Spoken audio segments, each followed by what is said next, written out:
A sloth, a donkey, and a curious human. Send a prompt and see what they're doing. One hits record with a question on his mind. Two brothers pick it up, see what they find. Corn takes his time, Herman's got the facts. Back and forth, they never hold back. My weird prompts, come on in, that's where we begin. My weird prompts, glad you're here. This episode was generated using artificial intelligence. Please verify facts. Hi, Herman and Corn. So we've talked about ADHD in a number of episodes, and I have to say it's a topic that is very near and dear to me. And it's an area that I think, personally, AI has just a huge amount to offer in terms of support. I think we are just at the early stages of exploring some of the many of the use cases for AI, especially those involving maybe more assistive functionalities. But I really wouldn't say that equally about every potential field of human endeavor or every type of brain and condition that humans have. I think ADHD is a condition that so frequently we get caught in the cycle of procrastinating or feeling overwhelmed, which might lead to what looks like procrastination, which leads to stress because deadlines are impending, which leads to shame if you miss deadlines. And it's just this vicious cycle. We talked about executive dysfunction in the last episode, and to me, it kind of feels like the metaphor that came to my mind today is it's almost like the back office of the brain or the back end of the brain is having trouble. We're getting the information in, we know we need to be doing something, but it's just that kind of sorting process and sifting process. So I'd love to chat today on the back of that episode about two specific ideas that I think could be really helpful, not just for me, but for anyone else listening with ADHD. The first, if I were to will into existence any app at the moment or any app in the productivity space, I would actually say it would be something like a AI tool for sorting through a to-do list. I read Getting Things Done, or GTD, by David Allen at a pretty young age, and something that really resonated with me from his book is this idea, whether it's backed by science or not, I'm not sure, of open loops in the brain, that if you know you have to do something or a task, it comes to mind, to close the loop, as he calls it, get it down on paper. And I'm actually really good at that. I have a voice note app. Sometimes I do just scribble notes on paper, but usually voice is my go-to medium. What I'm not good at is sorting through that big jumble of that inbox. And I feel like with all the AI that we have at the moment, the semantic reasoning, the entity recognition, and I feel like that the to-do apps are moving already in this direction, but they're just doing so it's not an overnight process. But what I really love would be something that would take a fire hose, 20, 30 items and say, okay, these ones are tech projects, these ones are work projects, these are high priority, this one has a deadline, these don't, let's assign this deadline. So it would require a good degree of trust in the app, and it would require some level of autonomy for the agent. But I think that something that actually did that sorting process could be a game changer in terms of freeing up, because if you save your to-do list, you're good at getting it into a system. It is a good feeling to have, but something's in a system, it's out of your head. But the next level is actually triaging that. And I know there are some systems for doing that. So that's number one. And the question specifically, Herman and Corn, is if you're aware of any technology that does this, or if not, in this empowered era of everyone being a developer in a sense, what would you use to build it? Question two, if one were to create a short list of just 3 or 4 tools from this massive toolbox of things for ADHD. There's to-do list managers, there's calendar apps, there are distraction blockers, Pomodoro timers. There's a whole lot of technology, and it itself, counterproductively, is quite overwhelming. So if one wanted to improve all the things that ADHDers might typically struggle with, their time management, their prioritization, their task flow, all of those things that medication might really help us with focus, but we might still have challenges or just very, very bad habits that are long-standing. What would be your top 3 or 4, if you had to just choose a few really heavy hitters, what would your stack be? Not specific technologies, but platforms, i.e., not a specific tool, but a platform. Or if you're really passionate about a specific tool, we'll let it go. But Herman and Corin, let's talk about prioritization, task sifting, and an essential stack for ADHDers looking to embrace AI and use AI to make their daily life easier. So, Herman, I was looking at my phone the other day. I mean, really looking at it, not just scrolling. And I realized I have about 14 different lists going. It is honestly embarrassing. I have a grocery list in my Notes app, a list of books I want to read in the dedicated Reader app, a list of bugs I need to fix for a side project on a Trello board, and then the actual official work to-do list in Outlook. It is a total mess. It is like having 14 different people shouting at you at once, all of them claiming their thing is the most important, and all of them standing in different rooms of the house. Herman Poppleberry here, and Corn, what you are describing is the classic executive function bottleneck. It is a phenomenon we see more and more as our digital lives fragment. It is not that you do not know what needs to be done. You are clearly great at the capture phase. The problem is that the cognitive cost of deciding which one to do first is sometimes higher than the cost of the task itself. Your brain is spending all its energy on the sorting processor, leaving nothing left for the doing processor. It is that paralysis by analysis feeling, and today's prompt from Daniel is about exactly that struggle. Daniel is asking about AI technologies that can help sort and triage a to-do list. He wants a tool that can take a massive, messy list, categorize the items, set priorities based on actual logic, and assign deadlines automatically. And he also asked for an essential AI stack for someone with ADHD to manage time and flow. This feels like the holy grail of productivity right now, especially as we move into early 2026, and these agents are getting more capable. This is such a timely question because the technology has really shifted in the last 18 months from simple list keeping to what we call agentic reasoning. We have finally moved past the era of just having a digital piece of paper that happens to live on a screen. We are now firmly in the era of the cognitive assistant. Daniel mentioned he is good at the capture part, closing those loops like we talked about in previous episodes, but the sifting is where he hits the wall. That is very common for the ADHD brain, where the importance filter is often replaced by an interest filter or an urgency filter. I remember in episode 865 we talked about task drift and how the brain's internal management system can just get overwhelmed.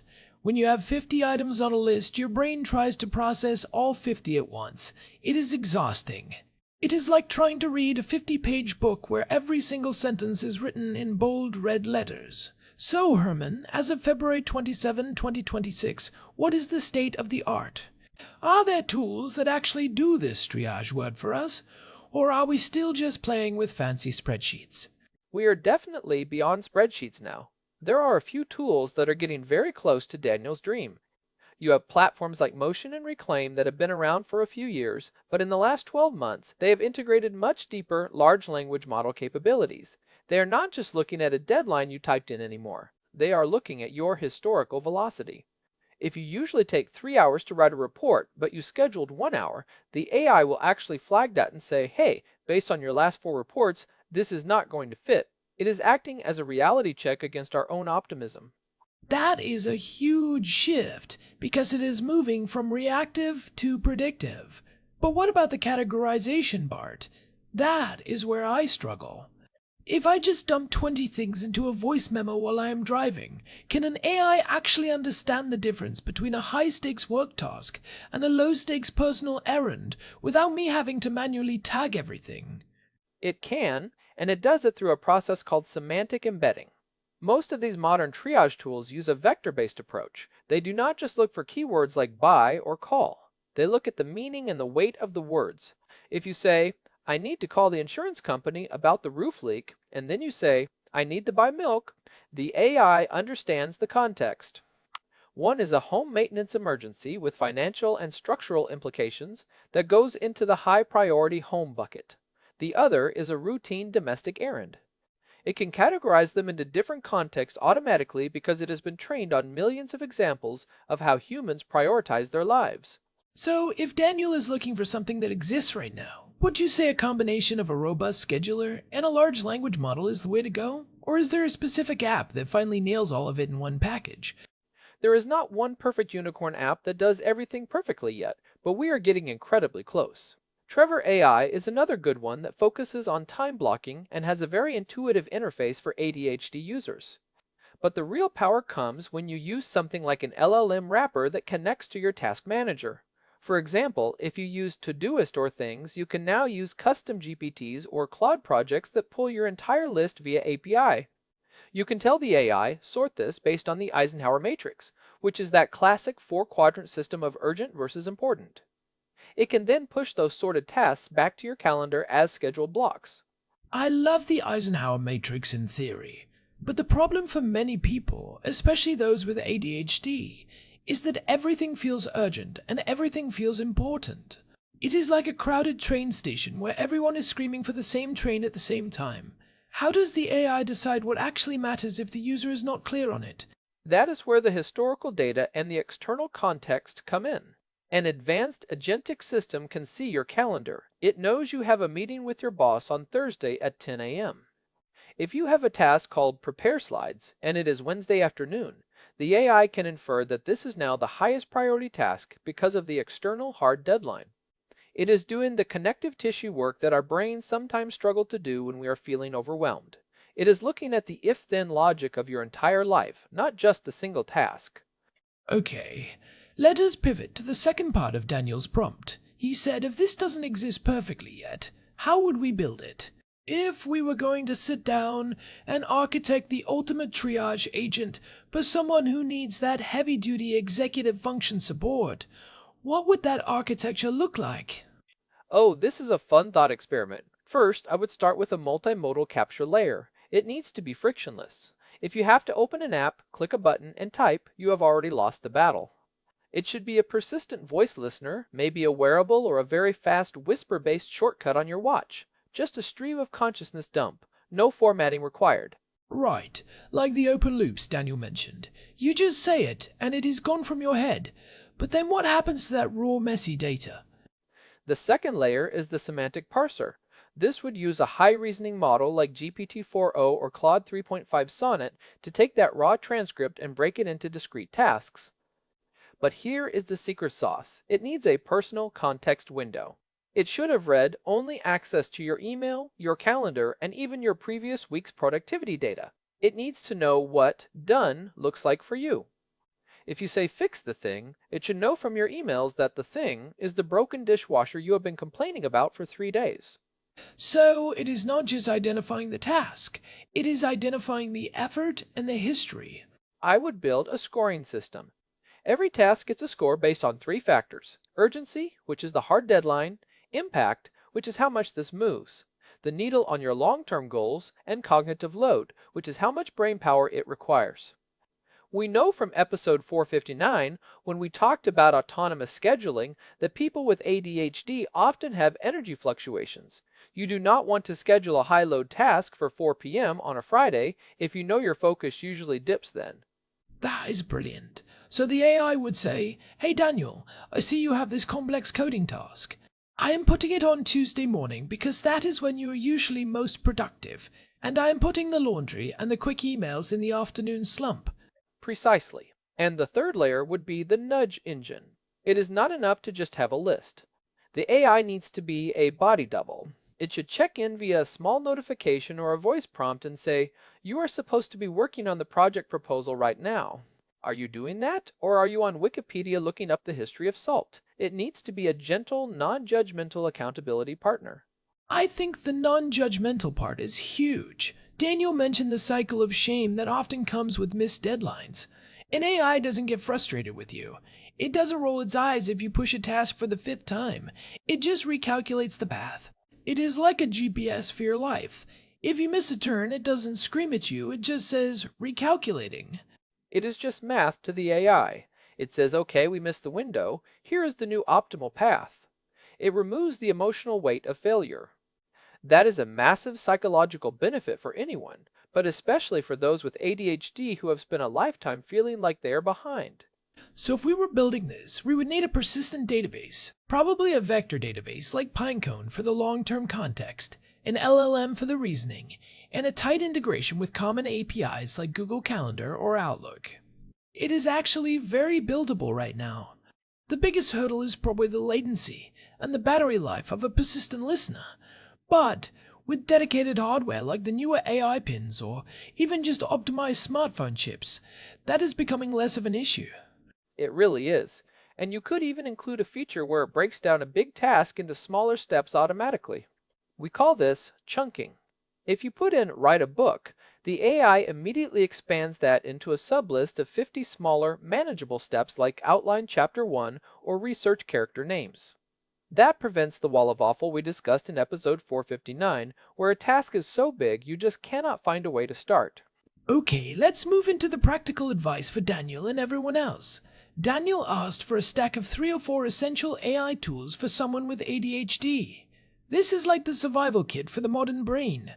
Herman, what is your first pick? My first pick is a high-quality voice capture tool. I am currently really impressed with tools like Oasis or Otter, but honestly, even just using the native dictation on a phone with a custom shortcut that sends the text to an LLM is powerful. There is also a tool called Goblin.Tools, which has a feature called Magic to Do. It is specifically designed for neurodivergent brains. You type in a task and it uses AI to break it down into tiny, non-intimidating steps. It even has a spiciness level for how much help you need breaking it down. It is a game changer for getting over that initial hurdle of starting. I love Goblin.Tools. The judge feature is also great for checking the tone of emails. My second pick for the stack would be a smart scheduler like Motion. I know we mentioned it earlier, but for someone with ADHD, the fact that it automatically reshuffles your entire day when a meeting runs over is a lifesaver. Traditional calendars are static. If you miss a 10 a.m. slot, the whole day feels ruined. Motion just slides everything down and says, "No worries, we will start at 11. It removes the all or nothing. Thinking that often leads to a total productivity collapse. That flexibility is key. My third pick would be an AI-powered focus tool. There is a tool called Opal that uses AI to block distracting apps, but it goes deeper by categorizing your focus. But I would also suggest looking into AI body doubling platforms like FocusMate, which is now integrating AI partners. If you cannot find a human to work with, you can hop into a virtual room with an AI avatar that just sits there with you while you work. It sounds strange, but the psychological effect of being watched or working alongside someone is a proven way to increase dopamine and stay on task for ADHD brains. That is fascinating.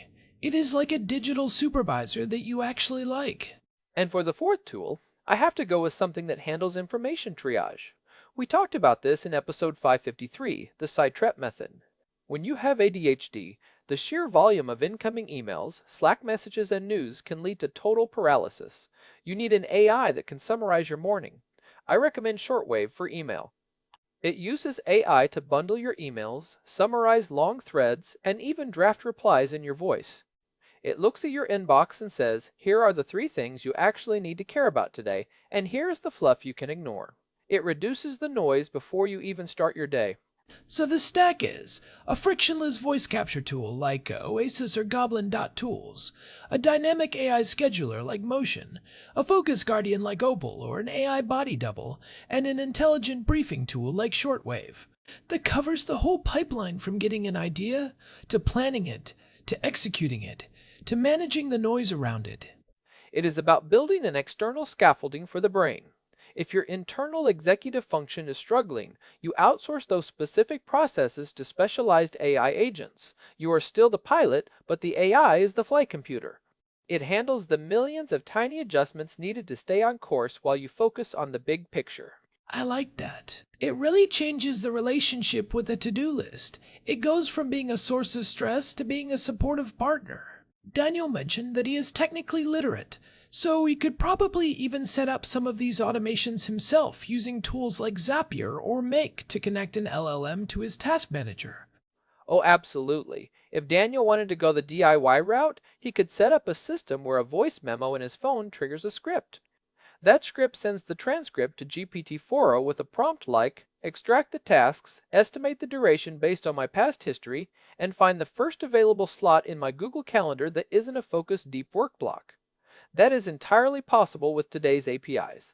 You can essentially build a custom Daniel bot that knows exactly how you work. And that brings us back to the idea of the personal context. The more the AI knows about you, the better it can triage. It is like a kitchen's mise en place. Everything is prepped and in its place before the cooking starts. The AI is doing the chopping and the measuring so that when you sit down to work, you can just start cooking, the actual project. That is a great way to put it. The goal is to reduce the activation energy required for any given task. If the AI has already prioritized the list and broken the first task into 3 small steps, your brain sees that and thinks, oh, I can do that. That is easy. It bypasses the fear and the overwhelm. We are essentially using AI to hack our own dopamine systems. We have talked about this in several episodes, but it feels like we are reaching a tipping point where these tools are becoming truly invisible. They are just part of the background of our lives. In episode 870, we discussed AI-driven decision apps for emergencies, and this is really the same logic applied to daily life. It is about reducing the cognitive load during high stress or high complexity moments. It really is. And for someone with ADHD, every day can feel like a series of high complexity moments because the brain is constantly trying to sort through the noise. Using AI to filter that noise is not just a productivity hack, it is a mental health tool. It reduces that shame and anxiety Daniel was talking about. When you have a system you trust, you stop beating yourself up for forgetting things. I think that is a really important point. This is not just about doing more work. It is about feeling better while you do the work you choose to do. It is about reclaiming your time and your peace of mind. It is about moving from surviving the day to actually designing the day. Well said, Korn. I think Daniel has a lot of great options here, whether he uses off-the-shelf tools like Motion and Shortwave or decides to build a custom solution using the architecture we discussed. The technology is finally catching up to the needs of the neurodivergent community. We are seeing a shift from one-size-fits-all software to one-size-fits-you AI. It is exciting to see. And honestly, even for people without ADHD, these tools are becoming essential. The world is just getting too fast and too loud for the unassisted human brain to handle alone. We all need a little bit of help with our triage these days. We are all becoming a bit more reliant on our digital exoskeletons, aren't we? It is the evolution of the second brain concept that Tiago Forte popularized, but now that second brain has its own prefrontal cortex. We definitely are. Before we wrap up, I want to remind everyone that if you are interested in the deeper mechanics of how the brain handles tasks, you should definitely check out episode 865 on task drift. It provides a lot of the scientific foundation for why these AI tools are so effective. And if you want to see how we apply this to physical objects, episode 786 on AI-powered inventory management is a fun look at the same principles applied to the physical world. It is the same logic, just with boxes instead of tasks. Great suggestions. Well, this has been a fascinating deep dive. Daniel, thank you for the prompt. It really forced us to look at the intersection of technology and psychology in a very practical way. I hope this helps you find some clarity in the chaos. Yes, thanks, Daniel. And if you are out there listening and you have found a specific AI tool that has changed your workflow, especially if you have ADHD, we would love to hear about it. We are always looking for new tools to test in the lab. Definitely. You can reach the show at show@myweirdprompts.com. And if you are enjoying these conversations, we would really appreciate it if you could leave us a quick review on your podcast app or Spotify. It genuinely helps other people find the show and keeps us going. It really does make a difference. You can find all our past episodes and a contact form at myweirdprompts.com. We have a huge archive of topics like this, ranging from AI ethics to DIY biohacking. And just a reminder, our show music is generated with Suno. It is pretty amazing what you can do with these generative tools these days. We are living in the future, folks. It really is. Well, I think that is it for today. I have a to-do list that needs some serious AI triage myself. Thanks for listening to My Weird Prompts. I am Korn. And I am Herman Poppleberry. We will see you next time. Goodbye, everyone. So, Herman, I was thinking about that nudge engine you mentioned. Do you think there is a risk of it becoming too annoying? Like, if the AI is constantly telling you what to do, don't you eventually just start ignoring it? It is like the boy who cried wolf, but with productivity. That is a classic problem in human-computer interaction called alert fatigue. The key is that the AI has to be smart enough to know when to shut up. This is where contextual awareness comes in. If it sees you are actually in a flow state, maybe your typing speed is high and you haven't switched tabs in 20 minutes, even if you are not doing exactly what was scheduled, it should leave you alone. The worst thing an AI can do is interrupt a genuine moment of productivity to tell you that you should be productive. Right. It needs to be able to read the room. Or read the brainwaves, eventually. We are not quite there yet for the mass market, but with biometric integration like heart rate variability from your watch or even eye tracking from your webcam, the AI could start to infer your cognitive state. It could see that your heart rate is up and your eyes are darting around, and it might realize you are stressed and need a break rather than another task. It could suggest a 3-minute breathing exercise instead of showing you your next deadline. That is the level of support that would really change the game. It is moving from a task manager to a wellness manager. It is looking at the human behind the list, not just the list itself. It is about holistic support. We are moving away from the grind culture of the early 2000s and toward a more sustainable, AI-assisted way of living. Well, on that note, I think I'm gonna go listen to some of those voice memos I've been ignoring and see if I can get an AI to make sense of them. I think I have a few open loops that are starting to feel like open wounds. Good luck with that, Corn. Let me know if you find anything life-changing in there, or at least something that explains why you have 14 different lists. I will. Probably just a lot of reminders to buy more coffee and fix that one bug in the CSS that has been haunting me since 2024. A noble goal. Coffee is the fuel of the modern mind after all. Truly. All right, take care everyone. We will be back next week with more weird prompts and AI deep dives. See you. I was just thinking about the categorization piece again. You know how some tasks are not really tasks, but they are more like projects? Like, plan the summer vacation is not a single thing you can do. It is 100 things. Right. That is the difference between a horizontal list and a vertical project. Most people fail because they put horizontal items on a vertical list. They put write novel right next to buy bread. One takes 10 minutes, the other takes 10 months. And I think the real power of the next generation of AI will be the ability to automatically convert those vague horizontal goals into vertical, actionable plans. It is like having a project manager who works for you for free, 24 hours a day. And it never gets tired of your questions or your procrastination. That is the best part. No matter how many times I ask, what should I do next? It will always have an answer that is based on logic, not emotion. And hopefully, it is the right answer. That is the goal.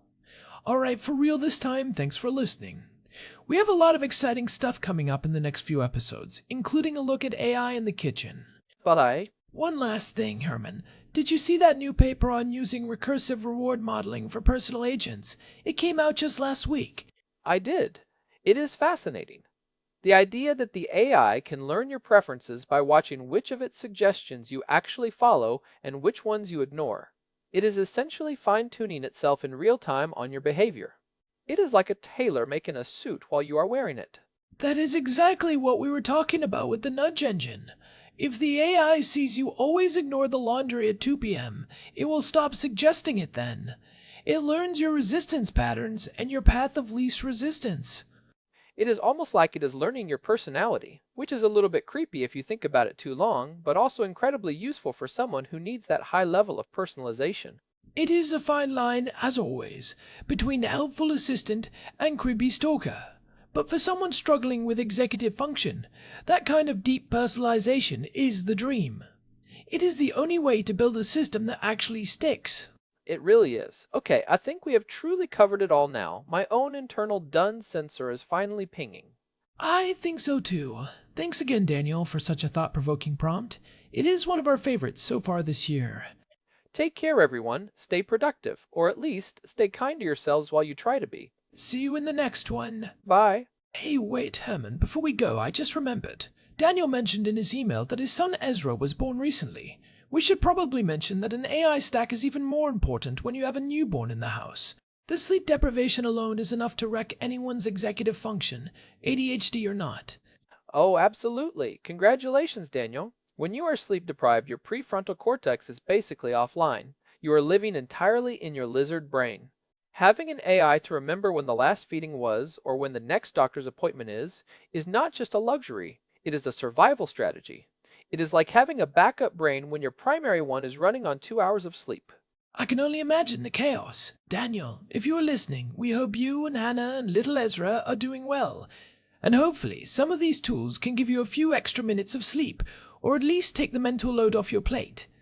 Or at least make the minutes you are awake a little less chaotic. Use those voice memos, Daniel. Don't try to remember anything right now. Let the AI do the heavy lifting. Alright, now we are really done. For real. No more one last things. Goodbye. Wait, everyone. It's me, you. Peace. Cheaters. Alright, I'm hitting the stop button now. I can see the waveform stopping.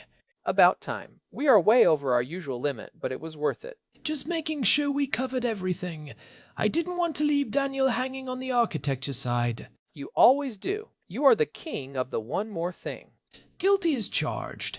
It is my own brand of task drift, I suppose. See you later, brother. Go get that coffee. On it. See you, Herman. Bye. Oh, bye.